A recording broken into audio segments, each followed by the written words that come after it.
Good morning. Welcome back to our kitchen. I'm Stephanie and this is Emily. We're two of Festival's dietitians, and today we are joining you with an awesome seasonal recipe. Yeah, we're making apple carrot ginger soup. Yeah, and it's one of those, I think soup can be intimidating, but I promise you I am not a person who's a fan of cutting up tons of things and spending hours on it. This is a 20-minute meal. Perfect. And it obviously has to cook longer than that, but putting it together is a breeze. So jump right in. Get started, yeah. So the first thing, we just have to have our crock pot ready. We're gonna add carrots. We just peeled them and chopped them.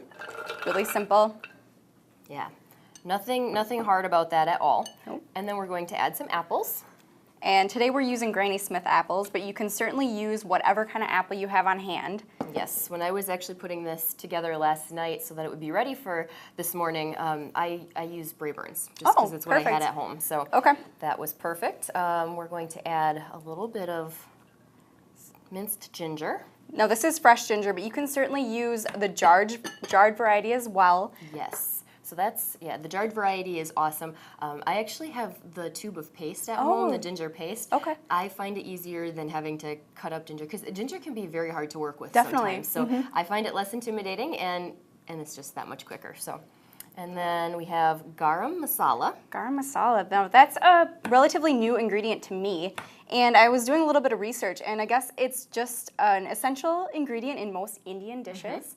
And it's a blend of different spices and herbs like cumin, coriander, black pepper, cinnamon.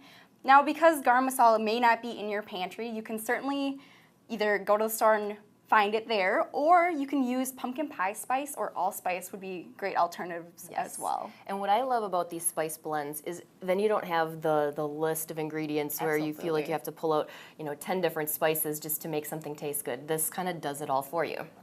And of course, we have a little bit of salt and pepper. Perfect. So I'll have you give that a quick stir just to get things mixed up. Before we add the liquid. Yeah, and the next part is the liquid. Like I said, this is super easy. The next piece is just to add coconut milk. We have 1 can. So we're using the canned variety today, but can we use the boxed? Yes. As well? So the canned variety is available in the ethnic foods aisle at Festival Foods, but you can also use the boxed coconut milk, which is found in the natural and organic department. I've done that before. I believe the canned will give it a little bit thicker texture than the boxed variety. But the other thing that I would say that's nice about the can is you don't have leftovers. So if your family doesn't use coconut milk for anything else, this is a perfect way to just buy it and use it all up. Awesome. And then the last secret ingredient, very secret, it's water. A little bit of water. So just put that in, stir mix it up. One more. And then how long would we cook this? You would either do low for 8 to 10 hours, or you can put it on high for 5 to 6. Okay, so let's get this. So like I said, I started this last night, and it was perfect. I woke up this morning to a house that smelled absolutely amazing.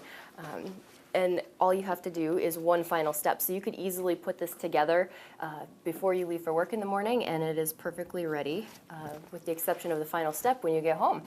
So what's this fun tool that we're going to use today? This is an immersion blender. So as you can see, the soup, even though it's been cooking, it still has chunks. So this is one of those things that you might be a little bit, if you say, I don't have an immersion blender, you could definitely use a masher at home. It would just be a little bit chunkier of a soup for you. So as you can see, as she continues to blend this, it took on the color of the carrots, that nice fall color. That's good. Oh, it just smells so good. It smells amazing, and that's really the spices and the ginger coming through. So as she's dishing this up for herself, one of the things, this soup is not overly filling, so you'll definitely want to pair it with something. And one of we have naan bread here, but you could use that for easy dunking, but you could also do something like it kind of reminds me of grilled cheese soup, just the look of it. So you could definitely do like an apple, cheddar, and turkey sandwich. Sure. It would be a perfect side. That sounds really good. Like a grilled cheese with a few extras in it. So you're going to go ahead and garnish? Yeah. Today we have some unsweetened coconut flakes, and you can find that either in our natural and organic section or the baking aisle as well. Correct. So a little bit of that, and then we also have some chopped chives just to add a little bit of color. Yes, and so the garnishes, that's truly what they are, is garnishes. Garnishes, yep. They are not an essential piece to the soup, but They're fun. I can't wait to try some. This is... I really like the spices from the garam masala. They definitely come out. Yeah, and Very seasonal dish. Very. So if you would like this recipe, you know where to find it. And remember, you can always eat well at Festival Foods.